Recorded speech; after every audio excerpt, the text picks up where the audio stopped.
এই রাস্তা কতদিন ধরে এরকম দেখছেন? বহুত দিন না, প্রায় মনে করেন যে 15-16 বছর ধরে একই এই রকম। একই অবস্থা, কোনো ইয়ে নাই, পরিবর্তন নাই।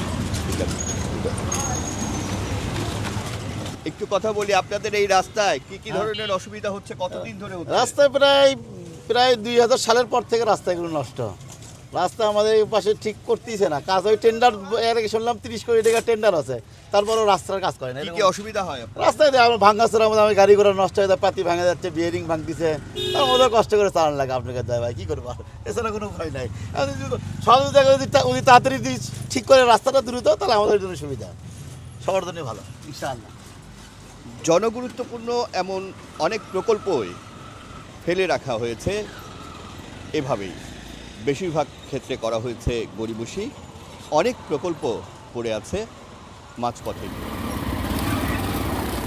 পশ্চিমের এই গোহেল রোড থেকে শুরু করে শহরের পূর্ব প্রান্তে করতোয়া ব্রিজ। ব্রিজটির নির্মাণ কাজ শুরু হয় 2023 সালের জানুয়ারিতে, যা শেষ হওয়ার কথা ছিল 2024 সালের মে মাসে। কিন্তু 3 দফা সময় বাড়িয়েও এখনও কাজ শেষ হয়নি দৃষ্টিনন্দন ব্রিজটির। অন্যদিকে ঢাকা বগুড়া সরাসরি রেল যোগাযোগের প্রকল্প হাতে নেওয়া হয় 2005 সালে, যা বাস্তবায়িত হলে কেবল বগুড়া নয়, রংপুর ও রাজশাহী বিভাগের 12 জেলার মানুষ ঢাকা পৌঁছতে পারবে অর্ধেকেরও কম সময়ে। 20 বছরেও জট খোলেনি এই প্রকল্পটিরও।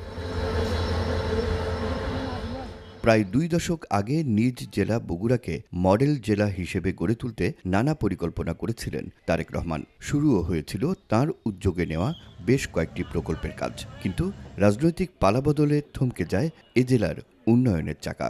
দীর্ঘ প্রতীক্ষার পর বগুড়ার 7টি আসনই পুনরুদ্ধার করে বিএনপি।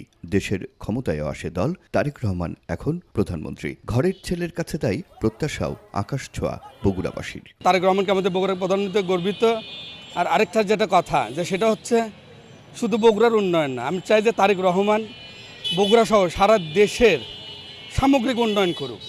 আর প্রত্যাশা হচ্ছে যেহেতু আমাদের সাবেক যে স্বৈর শাসক যেভাবে দেশ শাসন করছে, যেভাবে দেশটা না চালাক, সুন্দর গণতান্ত্রিক উপায়ে উনি দেশটা পরিচালনা করবে, এটাই প্রত্যাশা। শহরের ছেলে আর কি, আমরা খুবই খুশি তাকে পেয়ে।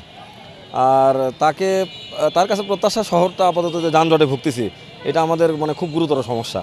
এটা থেকে যদি আসলে আমাদের পরিত্রাণ দেয়, খুব মানে খুশি হবে। আমাদের মেধার মূল্যায়ন যেন দেওয়া হয় এবং আমাদের নিজ যোগ্যতায় আমরা চাকরি পেতে চাই। কোনো প্রশ্ন ফাঁস, কোনো দুর্নীতি যেন এখানে না থাকে। প্রথমত দুর্নীতি বিরোধী কাজ করতে হবে এবং মানুষের জন্য সত্যিকার অর্থে কাজ করতে হবে, শুধু দেখানোর জন্য না।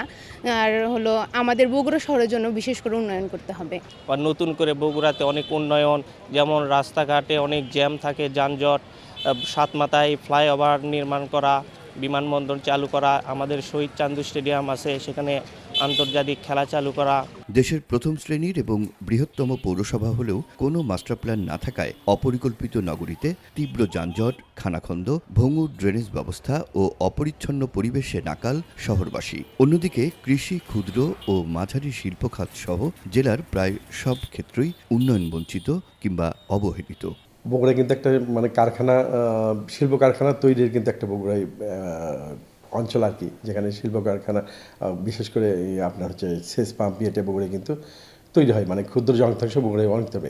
এদেরকে একটু ডেভেলপ করতে হবে, এদেরকে একটু ভর্তুকি দিতে হবে, দিয়ে বগুড়াতে সামরিক উন্নয়ন সব কিছু মিলেই বগুড়ার দিকে আমরা যেহেতু 17 বছর অবহেলিত, এই 17 বছর যেভাবে অবহেলিত হয়েছি, আমাদের আশা করি আমরা আরও সেটা খুব দ্রুত একটু নজর দিলে আমাদের বগুড়াকে আমরা সুন্দর নগরী হিসেবে দেখতে পাবো। এটা যেন অন্যান্য জেলারা মনে না করে যে বগুড়াকে অতিরিক্ত প্রাধান্য দেওয়া হচ্ছে, সেটাও যেন না হয়।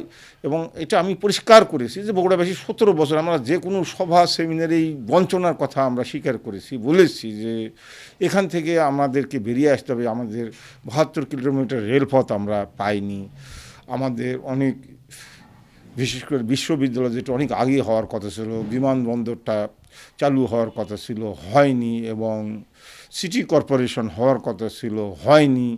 তো যে এই যে বিশেষ করে বগুড়ার যে সার্বিক অবকাঠামোর যে অবস্থা রয়েছে বগুড়া শহরে, আপনারা নিশ্চয় জানেন, বগুড়াবাসী জানেন। কেবল সৌন্দর্য বর্ধন নয়, শহর ঘেঁষে বয়ে চলা করতা নদীর প্রকৃত শাসন চায় বগুড়াবাসী। দ্রুত উদ্যোগ নিয়ে মূল শহর থেকে রেললাইন সরিয়ে যানজট নিরসনের কার্যকর পদক্ষেপের দাবি তাদের। ক্ষুদ্র ও মাঝারি শিল্প সম্প্রসারণে প্রয়োজন ইকোনমিক জোন। পাশাপাশি বাণিজ্যে গতি আনতে সচল করতে হবে এয়ারপোর্ট। আন্তর্জাতিক ভেন্যুর মর্যাদা পাওয়া শহীদ চান্দু স্টেডিয়ামে বহুদিন ধরে জ্বলে না আলো।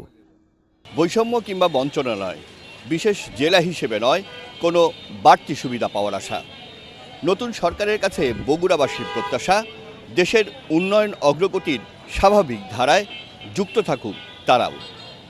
কৃষি, শিল্প, শিক্ষাসহ নানা খাতের সম্ভাবনাগুলোর হোক সঠিক মূল্যায়ন।